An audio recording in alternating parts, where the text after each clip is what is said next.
عالمی مجلس تحفظ ختم نبوت کے مرکزی رہنما خطیب پاکستان مجاہد ختم نبوت حضرت مولانا قاضی احسان احمد صاحب دامت برکاتہ العالیہ، ابھی آپ دیکھ رہے ہیں ہمارے اسٹیج کی زینت، شان، شاہین جمعیت محترم جناب حضرت مولانا حافظ حمداللہ صاحب دام اللہ فیوز ہم تشریف لا چکے ہیں۔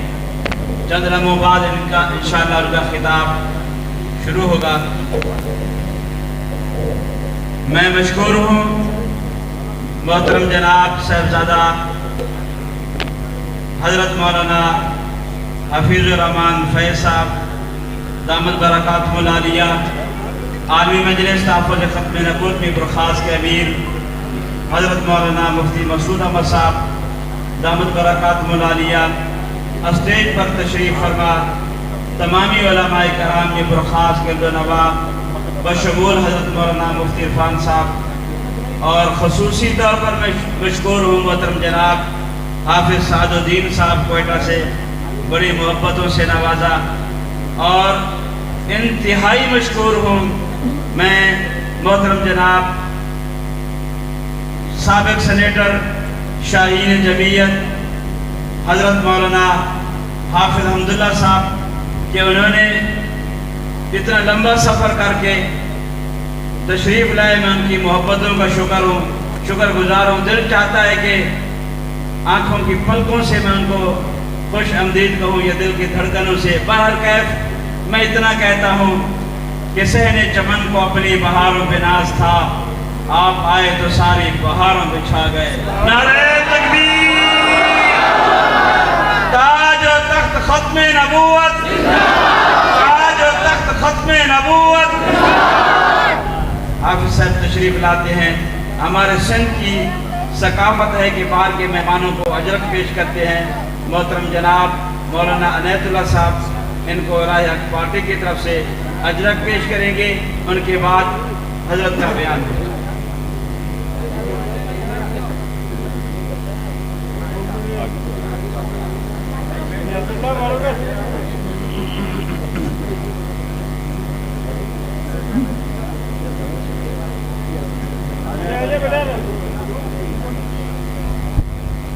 حافظ صاحب کو اجرک پیش کر رہے ہیں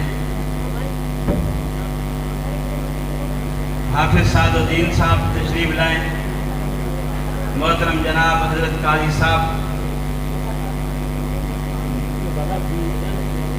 مولانا رضوان قاسمی صاحب کے لیے بھی اجرک لائے تھے، وہ چلے گئے، پر اس کے لیے پھر میں کھڑا ہوں انشاءاللہ۔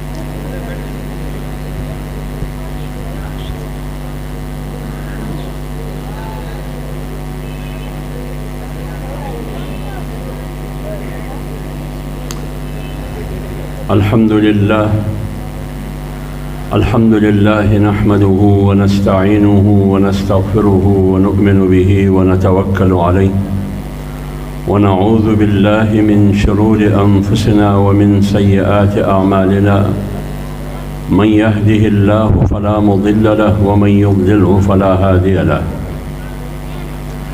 وأشهد أن لا إله إلا الله وحده لا شريك له، وأشهد أن سيدنا وسندنا ومولانا محمدًا عبده ورسوله، أرسله بالحق بشيرًا ونذيرًا وداعيًا إلى الله بإذنه وسراجًا منيرًا، صلى الله تعالى عليه وعلى آله وصحبه أجمعين. أما بعد، فأعوذ بالله من الشيطان الرجيم، بسم الله الرحمن الرحيم.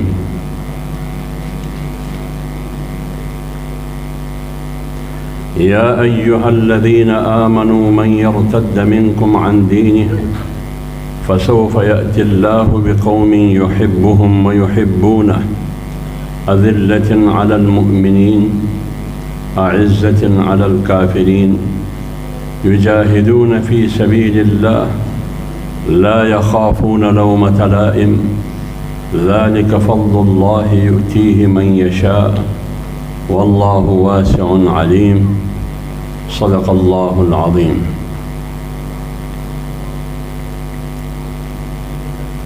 اسٹیج پر تشریف فرما اکابر علماء کرام، عالمی مجلس، تحفظ ختم نبوت کے قائدین، جمعیت علماء اسلام ضلع خیرپور کے ضلع میرپور خاص کے ذمہ داران، امیر صاحب اور ان کا عملہ، میں تہ دل سے ان تمام بزرگوں کا شکریہ ادا کرتا ہوں کہ ہمیں ہمیشہ اس قسم کی عظیم محفلوں میں بابرکت اور خیر کے مجلسوں میں شرکت کی دعوت دیتے ہیں، جو میرے لیے اعزاز بھی ہے اور میرے لیے سعادت بھی ہے۔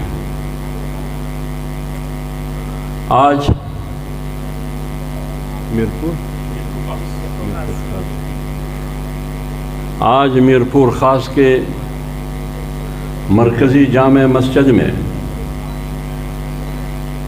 جمع ہوئے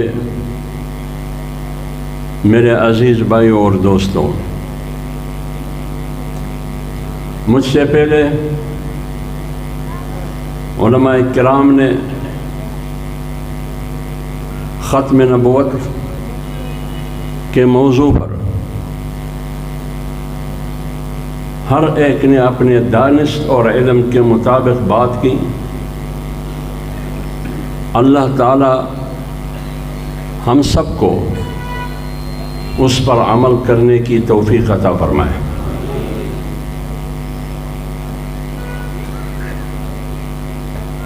جس سرزمین میں ہم رہ رہے ہیں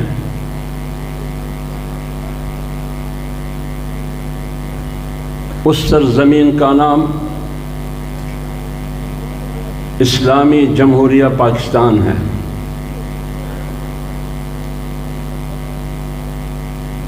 آج سے 78 سال پہلے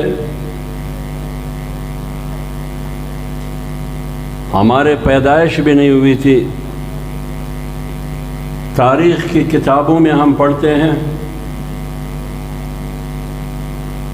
جو نعرہ لگایا گیا وہ یہ تھا کہ ہم ایک ایسا ملک بنانے جا رہے ہیں جس کا نعرہ یہ ہوگا کہ پاکستان کا مطلب کیا؟ لا الہ الا اللہ۔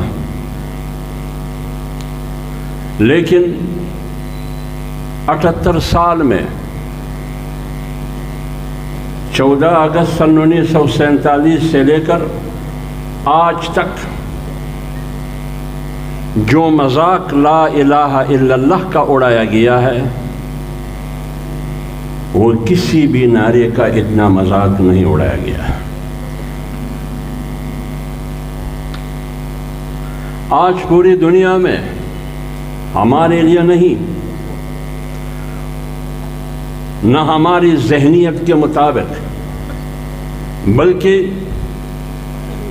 78 سال سے جن لوگوں نے اس ملک پر حکمرانی کی ہے یکے بعد دیگرے، انہوں نے بین الاقوامی دنیا میں اسلام کو برہنہ کھڑا کیا ہے۔ آج اسلام گالی بن چکی ہے، لیکن ہم اللہ سے بھی وعدہ کرتے ہیں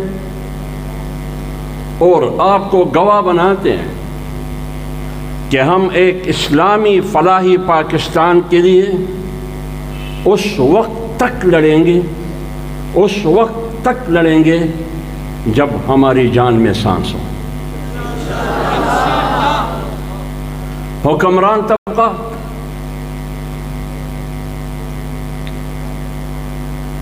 اسلام کا راستہ روکنے کے لیے ہر حربہ وہ استعمال کر رہے ہیں۔ انگریز نے جب برِ صغیر پر قبضہ کیا، مسلمانوں کی تہذیب کو، اس کی کلچر اور ثقافت کو پاؤں تلے روندا۔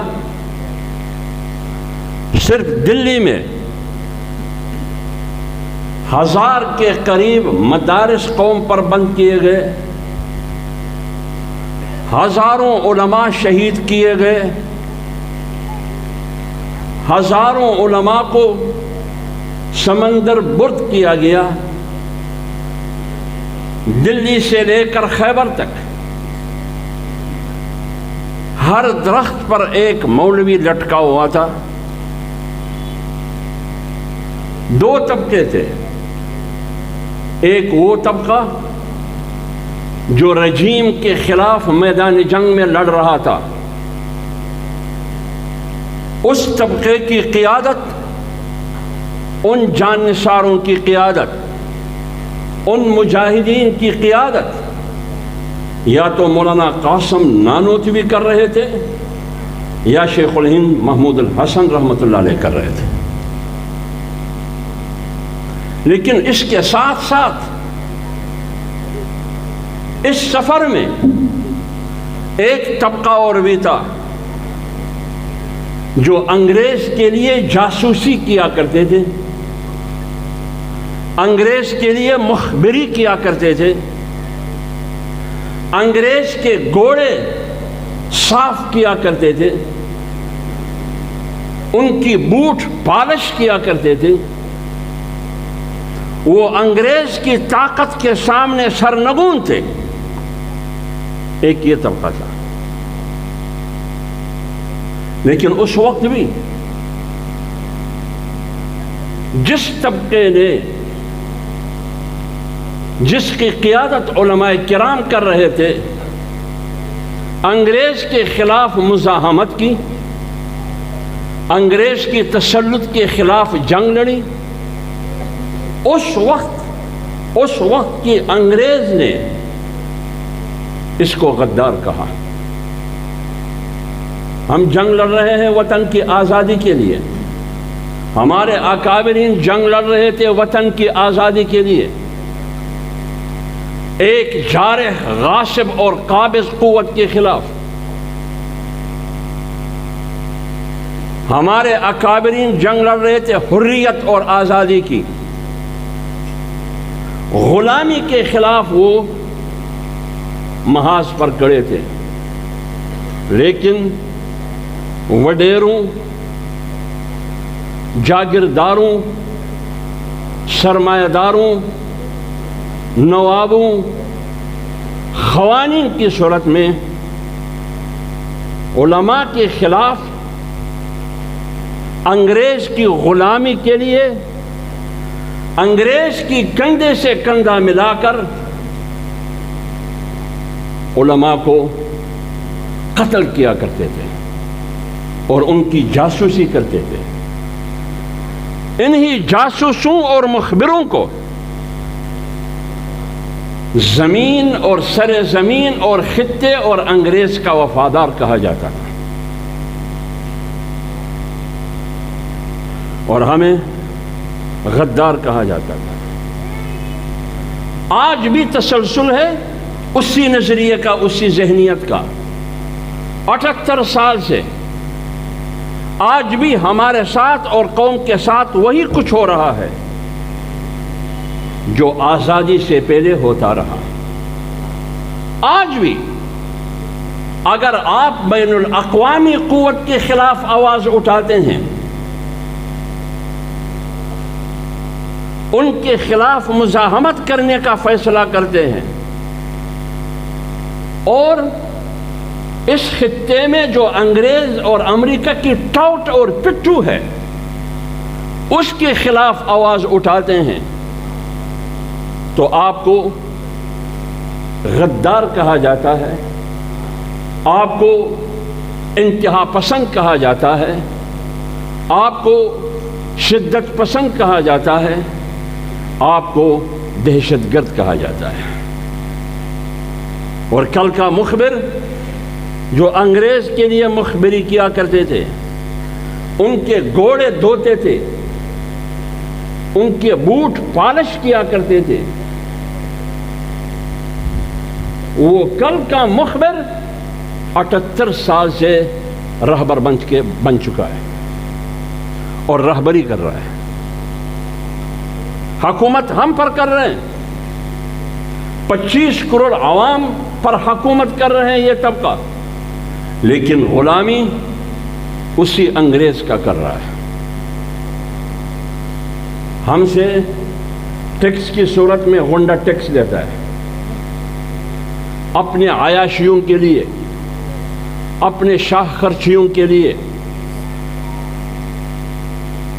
بے حیائی کے لیے، لیکن اس طبقے کو آج بھی وفادار کہا جاتا ہے۔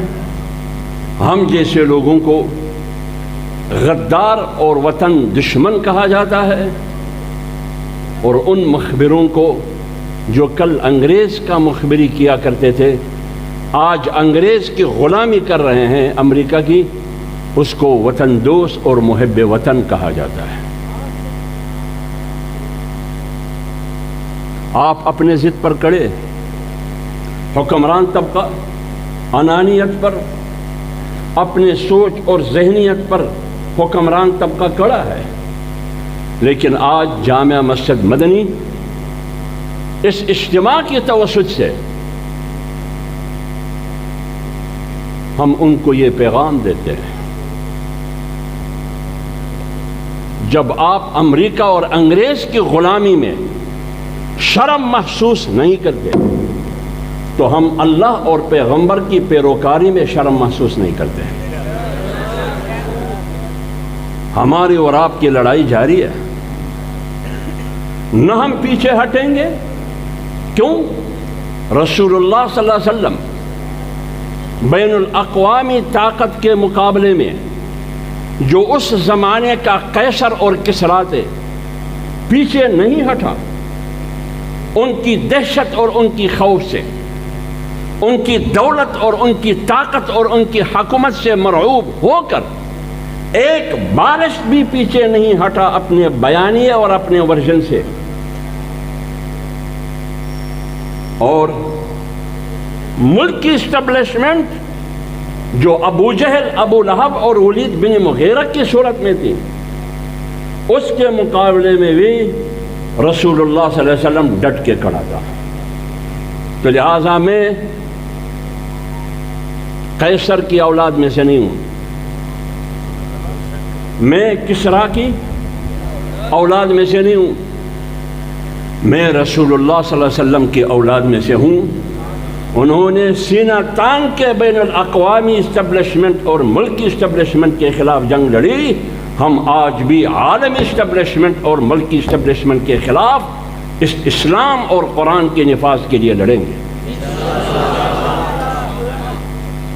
آج ختم نبوت کے عنوان پر پاکستان میں جلسوں اور کانفرنسز کا اور سیمینار کا انعقاد کیا جا رہا ہے، یا جمعیت علماء اسلام کی پلیٹ فارم سے، یا عالمی مجلس تحفظ ختم نبوت کی پلیٹ فارم سے۔ یہ انعقاد کیوں کرتے ہیں ہم؟ اس کی ضرورت کیوں ہے؟ اور پھر خاص کر اس ملک میں کیوں ضرورت ہے جو ملک اسلام کے نام پر بنا، جو ملک اسلام کے نام پر بنا، اس ملک میں ختم نبوت کے عقیدے کی تحفظ کے لیے گلی اور کوچے میں جانے کی کیا ضرورت ہے؟ عوام کے پاس جانے کی کیا ضرورت محسوس ہو رہی ہے؟ کچھ تو ہے جو عالمی مجلس تحفظ ختم نبوت کی قیادت اور جمعیت علماء اسلام کی قیادت گلی گلی اور کوچے کوچے میں، شہر شہر میں، پورے ملک میں وہ جاتے رہے ہیں۔ کیوں؟ اور سر ہتھیلی پہ رکھ کے جا رہے ہیں۔ ہر قدم پر ان کی زندگی کو خطرہ ہے، لیکن پھر بھی انہوں نے فیصلہ کیا ہے کہ ہم ختم نبوت کی چوکیداری ہر حال میں کریں گے۔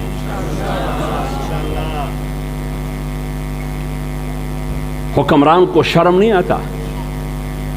جو ملک اسلام کے نام پر بنا وہاں اسلام غیر محفوظ ہے۔ جو ملک اسلام کے نام پر بنا آج وہ ملک مظلوم، آج اس ملک میں اسلام مظلوم ہے۔ جو ملک اسلام کے نام پر بنا آج اس ملک میں جتنی تذلیل اور توہین اسلام کی ہوئی ہے حکمرانوں کے ہاتھوں کسی ہیرا منڈی کی رنڈی کی نہیں ہوئی ہے، اتنی تذلیل ہوئی ہے۔ اور حکمران اپنے آپ کو مسلمان کہتے ہیں، حکمران اپنے آپ کو جناب رسول اللہ صلی اللہ علیہ وسلم کا امتی کہتے ہیں، اور حکمران کے لیے بیت اللہ کا دروازہ بھی کھل جاتا ہے۔ اللہ کو پتہ ہے کہ منافق آ رہا ہے، اس لیے تو انقلاب نہیں آ رہا۔ ایک بار نہیں، 1000 بار، ہر رات ہر دن کعبے کا دروازہ جو بھی آپ کے لیے کھولتا ہے، اس سے نہ آپ کی شخصی زندگی میں انقلاب آئے گا، نہ ملک میں سکون اور انقلاب آئے گا۔ کیوں؟ آپ نے اسلام کا نعرہ منافقت سے لگایا ہے۔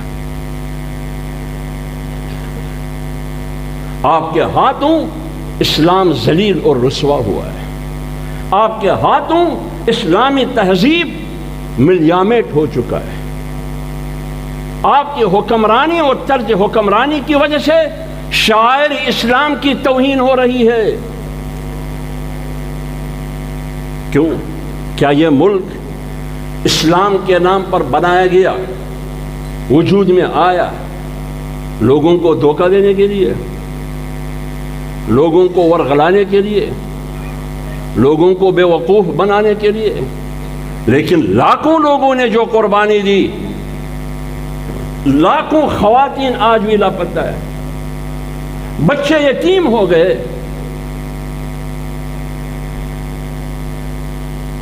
شہید ہو گئے، وہ پیٹ کے لیے نہیں، اقتدار کے لیے نہیں، وہ صرف اور صرف دینی اسلام کے لیے۔ دو قومی نظریے کی بات ہو رہی ہے، اس کا کیا مقصد ہے؟ دو قومی نظریے کی بات ہو رہی ہے مطالعہ پاکستان میں، جو مطالعہ پاکستان جو آپ مڈل میں، میٹرک میں، ایف اے میں، بی اے کی مضامین میں آپ پڑھاتے ہیں، آج مجھے پتہ نہیں ہے کہ وہ دو قومی نظریے کی سبجیکٹ وہاں ہے یا نہیں ہے، لیکن جب ہم پرائمری اور مڈل پڑھتے تھے اس وقت ہوتا۔ کہاں ہے عملاً وہ دو قومی نظریہ؟ ہمارا نظریہ تو اسلام کا نظریہ تھا، لیکن آج پارلیمنٹ کے ماتھے پر لا الہ الا اللہ محمد الرسول اللہ لکھا ہے۔ جب آپ اندر جاتے ہیں پارلیمنٹ کی چھت پر اللہ کے 99 نام لکھے، اور جب پارلیمنٹ اسمبلی کے اجلاس کا آغاز ہوتا ہے تو قرآن کریم کی آیتوں سے اور رسول اللہ صلی اللہ علیہ وسلم کی نعت سے ہوتا ہے۔ یہی صورتحال سینٹ کا بھی ہے۔ لیکن اکثریت مسلمانوں کی ہے، آئین اسلامی ہے، ملک اسلام کے نام پر بنا ہے، پارلیمنٹ کے ماتھے پر لا الہ الا اللہ لکھا ہے، پاکستان کے نام میں اسلامی پاکستان ہے، لیکن پارلیمنٹ کے اندر قرآن اور سنت اور اسلام کے خلاف قانون سازی ہو رہی ہے۔ یہ منافقت نہیں ہے؟ کیا یہ منافقت نہیں ہے؟ انگریز نے جب اس خطے پر قبضہ کیا، انہوں نے 3 ذرائع استعمال کیے، 3 طریقے استعمال کیے۔ طاقت کا ذریعہ استعمال کیا، دولت کا ذریعہ استعمال کیا، جھوٹ اور منافقانہ سیاست کا ذریعہ استعمال کیا۔ ان 3 طریقوں سے انہوں نے اس خطے پر قبضہ کیا، اس خطے کی سیاست پر، اس خطے کی تہذیب پر اور اس خطے کی اسلام پر، اسلامی زندگی پر۔ شاعر اسلام کو روند ڈالا مدارس کی صورت میں۔ دولت، طاقت اور منافقانہ سیاست، اس کے خلاف تحریکیں چلی۔ میں نے بتایا کہ شیخ الہند نے عظیم جنگ لڑی، تحریک چلائی، اور مولانا قاسم نانوتوی رحمۃ اللہ علیہ نے 1857 کی جنگ آزادی۔ آج ہم ادھر کھڑے ہیں، آج 7 اگست ہے، اور 7 دن کے بعد 14 اگست ہے۔ ہم آزادی کا جشن منا رہے ہیں، ہم آزادی سے انکار نہیں کرتے، ہم آزادی سے انکار نہیں کرتے، لیکن افسوس کے ساتھ کہنا پڑتا ہے کہ پاکستان آج بھی غلام ہے، پاکستان آج بھی آزاد نہیں ہے۔ لیکن پہلے تو ڈائریکٹ انگریز کی حکمرانی تھی، ہم آزاد نہیں تھے، غلام تھے۔ آج مسلمان حکمران جو اپنے آپ کو مسلمان کہتے ہیں، 78 سال سے ان کی حکمرانی ہے، لیکن آج بھی ان کے ہاتھوں اسلام ذلیل بھی ہے، مظلوم بھی ہے اور غیر محفوظ بھی ہے۔ پھر میں اس ملک کو آزاد کہہ سکتا ہوں؟ اگر آزادی ہے تو کرپشن کی آزادی ہے، اگر آزادی ہے تو کرپشن کی آزادی ہے، اگر آزاد ہے تو کرپٹ مافیا آزاد ہے، چور آزاد ہے، لٹیرا آزاد ہے، اگر آزاد ہے تو رشوت خور آزاد ہے، اگر آزاد ہے تو قاتل آزاد ہے، اگر آزاد ہے اس ملک میں وہ لوگ آزاد ہے جس کے ہاتھ میں ڈنڈا ہو، وہ کچھ بھی کر سکتا ہے، آپ کو مار بھی سکتا ہے، آپ کو اٹھا بھی سکتا ہے، آپ کو لاپتہ بھی کر سکتا ہے۔ تو جس ملک میں جھوٹ کی آزادی ہو، جس ملک میں رشوت کی آزادی ہو، جس ملک میں سود خوری کا آزادی ہو، جس ملک میں قتل و غارت گری کی آزادی ہو، جس ملک میں لا قانونیت ہو، جس ملک میں عملاً اسلام نہ ہو، آپ بتائیے اس ملک کو آپ حقیقی طور پر آزاد کہہ سکتے ہیں؟ آپ کے سندھ میں کتنے مظلوم لوگ ہیں، کتنے غریب لوگ ہیں جو سرمایہ دار اور سردار، وڈیرے اور زمیندار کے ہاتھوں یرغمال ہے یا نہیں ہے؟ تو کہاں ہے حکومت؟ کہاں ہے قانون؟ آپ کے ساتھ 24 گھنٹے میں کچھ بھی ہو سکتا ہے، ظلم کی مختلف شکلیں ہیں، کچھ بھی ہو سکتا ہے۔ سچ پر پابندی ہے، انصاف پر پابندی ہے، قانون کا مطالبہ کرنا یہ غداری ہے، آئین کی بات کرنا، آئین کی عملداری کی، یہ غداری ہے۔ جمہوریت اور جمہور کی حکمرانی کی بات کرنا، ووٹ کی عزت کی بات کرنا، یہ غداری ہے۔ لیکن قرآن اور سنت کے خلاف قانون سازی پارلیمنٹ میں کرنا، کیا یہ غداری ہے یا نہیں ہے؟ جمعیت علماء اسلام کی برکت سے، ان کی مرہون منت مفتی محمود رحمۃ اللہ علیہ، مولانا غلام غوث ہزاروی رحمہ اللہ، مولانا شاہ احمد نورانی رحمہ اللہ، مولانا ہزاروی اور مولانا عبدالحق رحمہ اللہ، ان کی برکت سے آج ہم پاکستان کے آئین کو اسلامی آئین کہہ سکتے ہیں۔ کیوں؟ اس لیے کہہ سکتے ہیں کہ آئین میں یہ درج ہے کہ قرآن اور سنت کے خلاف کوئی قانون سازی نہیں ہوگی۔ وہ قانون سازی آپ نہیں کر سکتے جو قانون قرآن اور سنت کے خلاف ہو۔ اس کا مطلب یہ ہے کہ سپریم لا قرآن ہے۔ آپ فیصلے کریں مشاورت سے، جمہور کی مشاورت سے۔ ہاں بے شک ہم 25 کروڑ عوام سے ڈائریکٹ نہیں پوچھ سکتے، لیکن 25 کروڑ عوام کے جو منتخب نمائندے ہیں، 500 کے قریب وہ جو پارلیمنٹ میں بیٹھے ہیں، وہ ان کی بہاف پر، ان کی نمائندگی میں ان سے جمہوری طریقے سے مشاورت کر کے وہ جو بھی قانون بنائے گا وہ قرآن و سنت کے خلاف نہیں ہوگا۔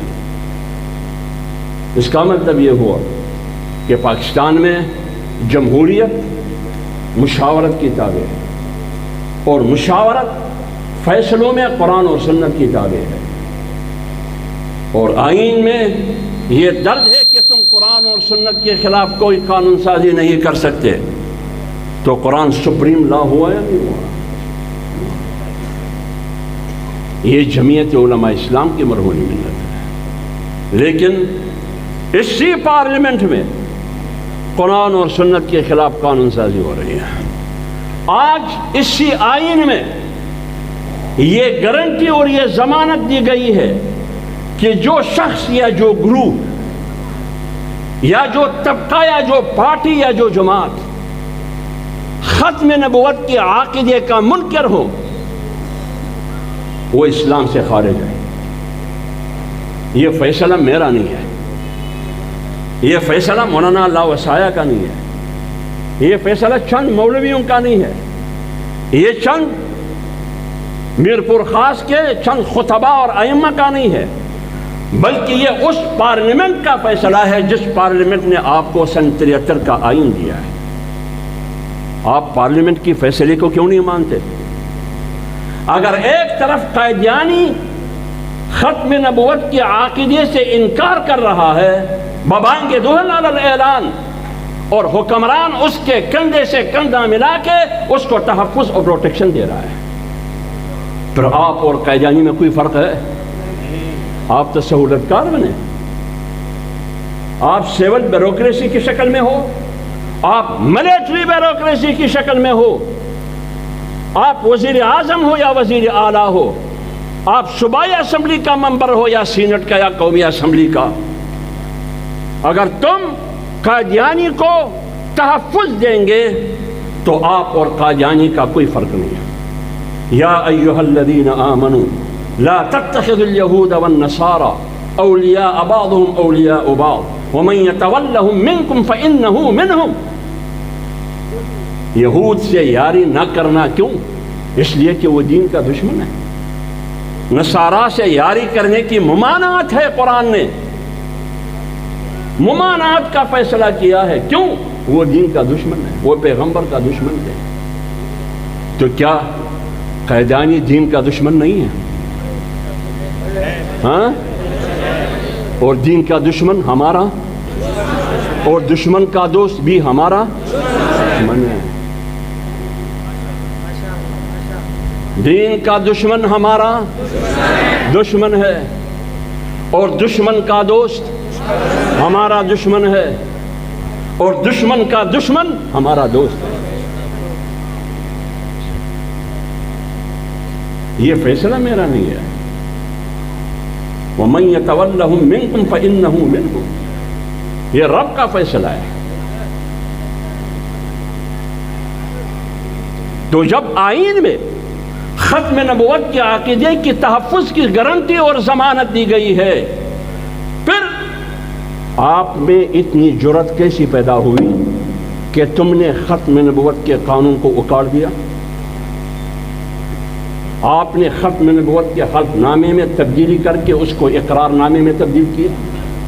بار بار تم نے ختم نبوت کے قوانین پر، آرٹیکلز پر، ناموس رسالت کی قوانین پر بار بار حکمرانوں نے حملہ کیا ہے اپنے آقا امریکہ کو خوش کرنے کے لیے، لیکن بار بار آپ نے حملہ کیا ہے اور بار بار ہم نے چوکیداری کا حق ادا کیا ہے، اور بار بار آپ نے حملہ کیا ہے، ہم نے دفاع اور چوکیداری کی، اور آپ کو شکست ہوئی، آپ ہار گئے اور ہم جیت گئے۔ ہم مرے بھی تو جیت ہماری ہے، ہم زندہ رہے تو بھی جیت ہماری ہے، آپ زندہ رہے تو بھی ہار آپ کی قسمت میں ہے، اگر آپ مرے تو بھی آپ ہار چکے ہیں، لیکن میں پھر بھی غازی ہوں، اگر مرا ہوں تو شہید ہوں، اگر زندہ ہوں تو غازی ہوں، دونوں صورتوں میں جیت میری ہے اور ہار آپ کی۔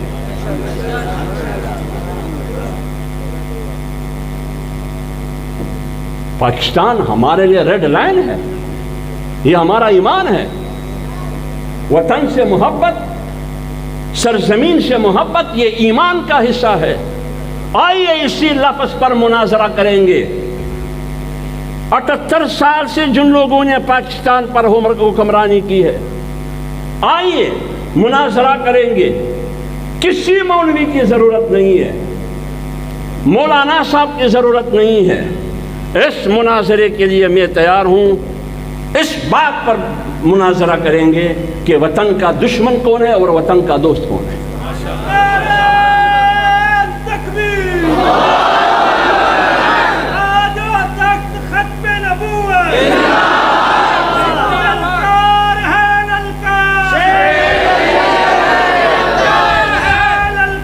اسی پر بات کریں گے کہ اسلام دوست کون ہے، اسلام دشمن کون ہے۔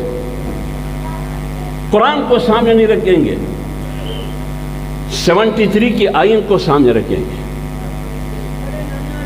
قرآن تو آپ سمجھتے نہیں ہیں،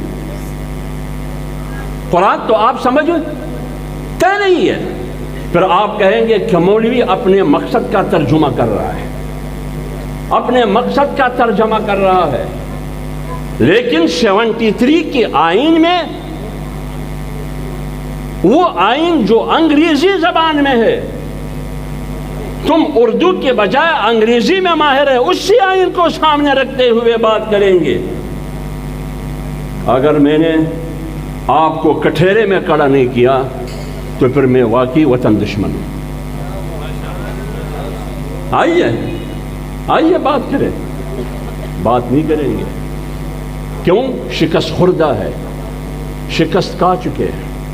میں اس مسجد میں کھڑے ہو کر آپ مجھے میری پگڑی کی وجہ سے، آپ مجھے میری داڑھی کی وجہ سے، آپ مجھے میرے علم کی وجہ سے مجھے انتہا پسند، دہشت گرد کہتے ہیں، لیکن میں اسٹیج پر کھڑا ہو کر تو آپ کو دعوت دے رہا ہوں، آئیے قائد اعظم کی فرمودات کو سامنے رکھ کر، آپ قائد اعظم کے مرفوضات کا باغی میں نے ثابت نہیں کیا تو میرا نام حافظ حمداللہ نہیں ہے۔ آئیے قائد اعظم پر بات کریں گے۔ لیکن آپ نے تو ہر دفتر میں، کلرک کی دفتر سے لے کر جج کی دفتر میں، جرنیل کی دفتر میں، وزیر اعظم کی دفتر میں، صدر ہاؤس میں، پارلیمنٹ میں، جہاں بھی جائے آپ نے پارلیمنٹ کے ماتے اور دیوار پر قائد اعظم کا تصویر لگایا ہے، لیکن آپ نے جو غداری قائد اعظم کے ساتھ کی ہے، حکمرانوں نے کسی نے بھی اس قسم کی غداری نہیں کی ہے۔ آج قائد اعظم کو زبان دے، وہ کہیں گے کہ میں تو اس قسم کا پاکستان نہیں چاہتا۔ یہ کون سا پاکستان ہے؟ میں تو ایک اسلامی پاکستان چاہتا تھا، میں تو ایک جمہوری پاکستان بنانا چاہتا تھا، میں تو ایک ایسا خوشحال پاکستان بنانا چاہتا تھا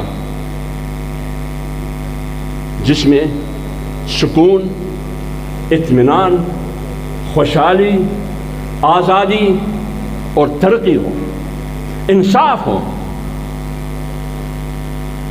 لہذا میرے لیے اس پاکستان میں رہنے کے لیے میرے لیے وہی قبرستان میں رہنا بہتر ہے۔ لکھ لعنت، یہ ہے آپ کی حکمرانی۔ قائد اعظم تو یہ کہیں گے، آپ علامہ اقبال کو اٹھاؤ، اس کی فرمودات کو سامنے رکھ کے، اس کی تصور اور اس کی ذہنیت کو سامنے رکھ کے، وہ کس قسم کا پاکستان چاہتے تھے؟ کیا وہ یہ پاکستان چاہتے تھے؟ آئیے میں آپ کو قائد اعظم کا پاکستان بنانے کا دعوت دے رہا ہوں۔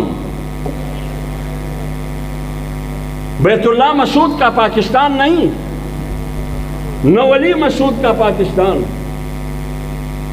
نہ کسی اور کا پاکستان، نہ دہشت گردوں کا پاکستان۔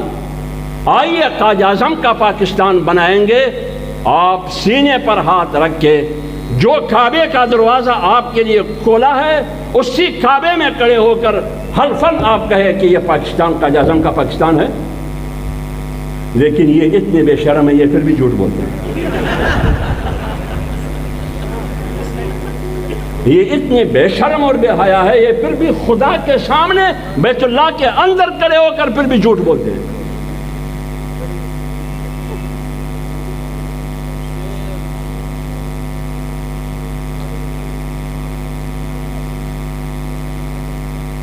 آپ کو جمعیت علماء اسلام کا اسلام بھی قبول نہیں ہے، آپ کو عالمی مجلس تحفظ ختم نبوت کا اسلام آپ کے لیے قابل قبول نہیں ہے، آپ سن 1973 کے آئین میں جو اسلام ہے وہ بھی آپ کے لیے قابل قبول نہیں ہے، آپ کو راونٹ کا اسلام بھی قبول نہیں ہے، تو پھر آپ کو کون سا اسلام قبول ہے؟ آپ کا پسندیدہ اسلام کون سا ہے؟ لیکن شرم کے مارے اپنے اسلام کی ڈیفینیشن اور تشریح بھی نہیں کر سکتا ہے، کیوں؟ وہ تو اسلام چاہتے ہیں، وہ اسلام جس کی تعریف ٹرمپ کر رہا ہے۔ لیکن جب تک 25 کروڑ عوام ہوں گے اور علماء زندہ رہیں گے، عالمی مجلس تحفظ ختم نبوت اور جمعیت علماء اسلام باقی رہے گی، کوئی مالک اعلیٰ اسلام کی وہ تعریف نہیں کر سکتا جو ٹرمپ کر رہا ہے۔ اسلام وہ ہوگا جس اسلام کی تعریف پیغمبر نے کی ہے، اسلام وہ ہوگا جس قرآن کی جس اسلام کی تعریف قرآن نے کی ہے، اسلام وہ ہوگا۔ ادھر نہ ٹرمپ کا اسلام چلے گا، نہ انگریز کے ٹھاٹ پٹھو اور غلام کا اسلام چلے گا۔ ادھر اگر اسلام چلے گا تو 73 کا آئین جس اسلام کا درس دے رہا ہے اسی اسلام کا بول بالا ہوگا۔ اور وہ اسلام کون سا ہے؟ وہ اسلام وہ ہے جو قرآن و سنت بتا رہا ہے، وہ اسلام۔ آپ فیصلہ کر چکے ہیں، ہم یہ کہتے ہیں اور ببانگ دہن علی الاعلان کہتے ہیں، اس لیے ہم ختم نبوت کے نام پر، ناموس رسالت کی تحفظ کے نام پر پوری پاکستان میں ہم کانفرنس اور جلسوں کا انعقاد کرتے ہیں۔ کیوں؟ اس لیے کہ ختم نبوت کا عقیدہ غیر محفوظ ہے، ختم نبوت کے عقیدے اور قوانین پر ملکی اور بین الاقوامی پاگل کتے اور بیڑیے حملہ آور ہے، اور ہم ان بیڑیوں کا راستہ روکیں گے، ان پاگل کتوں کا راستہ روکیں گے، اور انشاءاللہ العزیز 78 سال میں جو چکیداری ہم نے کی ہے، ان کتوں کا اور ان بیڑیوں کا راستہ ہم روک سکتے ہیں۔ اگر آپ نے پارلیمنٹ میں ختم نبوت پر اور ختم نبوت کے قانون پر اور اس کی آئینی گارنٹی پر آپ نے حملہ کرنے کی کوشش کی ہے، اس کی خاتمے کی کوشش آپ نے کی ہے، تو وہاں مفتی محمود کھڑا تھا، وہاں ہزاروی کھڑا تھا، وہاں مولانا فضل الرحمان صاحب کھڑا تھا، وہاں ناچیز حافظ حمداللہ کھڑا تھا۔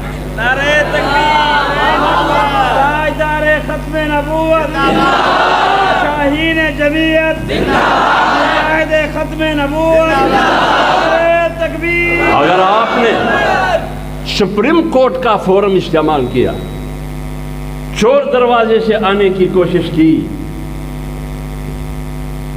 مرزا قیدانی کی اولاد کو کہہ رہا ہوں، جب آپ نے چور دروازے سے آنے کی کوشش کی سپریم کورٹ کے راستے سے، لیکن وہاں بھی مفتی محمد تقی عثمانی، مولانا اللہ وسایا اور مولانا فضل الرحمان کھڑے تھے۔ اس لیے آپ شکست کھا چکے ہیں۔ ہم یہ کہتے ہیں آئین کی خلاف ورزی کرنا یہ بغاوت ہے، یہ میں نہیں کہہ رہا، آئین کا آرٹیکل 6 کہہ رہا ہے، آئین کی خلاف ورزی جو بھی کر رہا ہو، آئین سے جو بھی منکر اور انکار کر رہا ہو، ایک آرٹیکل سے ہو یا پوری آئین سے انکار کر رہا ہو، جیسے قرآن ایک آیات سے انکار کرو گے تو بھی کافر، اسلام سے خارج، پوری قرآن سے انکار کریں گے تو بھی اسلام سے خارج، تم کافر۔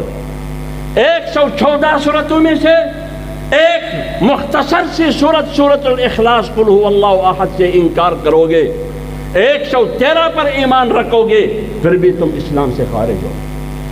لہذا آئین کے ایک آرٹیکل سے انکار کرو گے یا تمام آرٹیکل سے انکار کرو گے، دونوں صورتوں میں آئین کا فیصلہ یہ ہے کہ تم باغی ہو، اور آئین کا فیصلہ یہ ہے کہ باغی کی سزا موت اور پھانسی ہے۔ لہذا ہمارا مطالبہ یہ ہے کہ قیدیانی اسلام کا بھی باغی ہے، آئین کا بھی باغی ہے، پارلیمنٹ کی فیصلوں کا بھی باغی ہے، سپریم کورٹ عدالتی فیصلوں کا بھی باغی ہے، اور آئین کہہ رہا ہے کہ اس قسم کی منحوس طبقے کی سزا موت ہے، لہذا ان کو موت کی سزا دی جائے۔ پھر دیکھتے ہیں کوئی مائع کا لال ختم نبوت کے عقیدے سے انکار کر سکتا ہے؟ نہیں کر سکتا۔ یہ ڈرامہ تو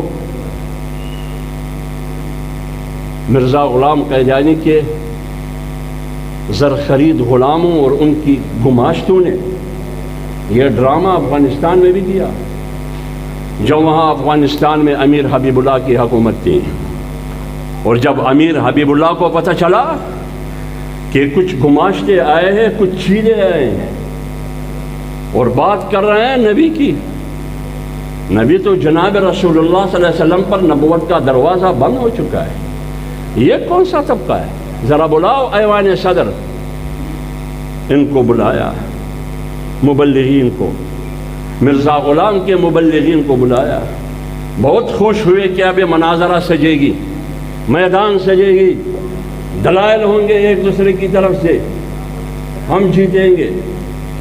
لیکن میر حبیب اللہ نے پہلے سے تیاری کی تھی، جیسے ہی وہ آئے تو دیوار کے سامنے کھڑے کر کے توپوں سے اڑا دیا۔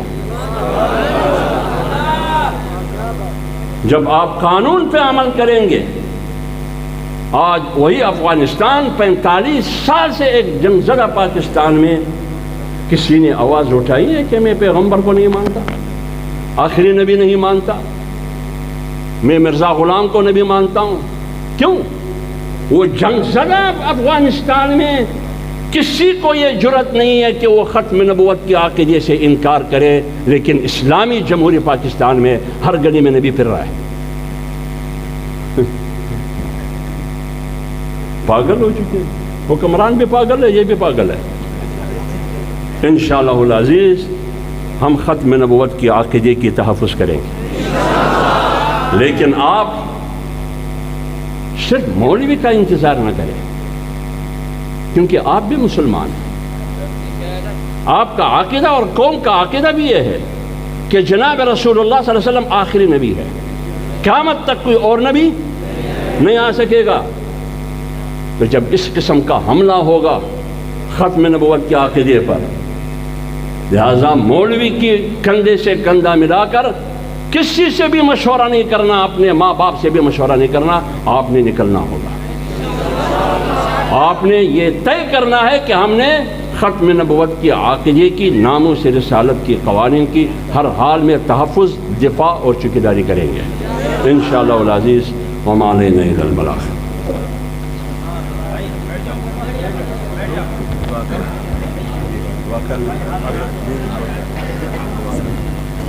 الحمدللہ رب العالمین۔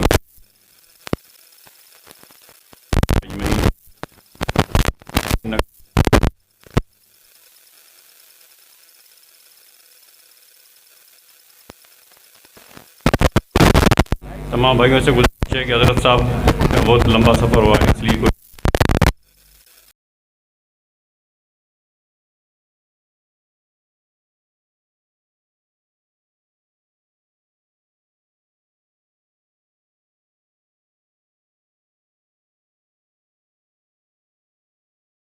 ہوگی بعد نماز عشاء، وہاں بھی انشاءاللہ شاہین جمیعت حضرت مولانا حافظ حمداللہ صاحب، حضرت مولانا قاضی ثانوی صاحب دامت برکاتہم العالیہ، اور بھی انشاءاللہ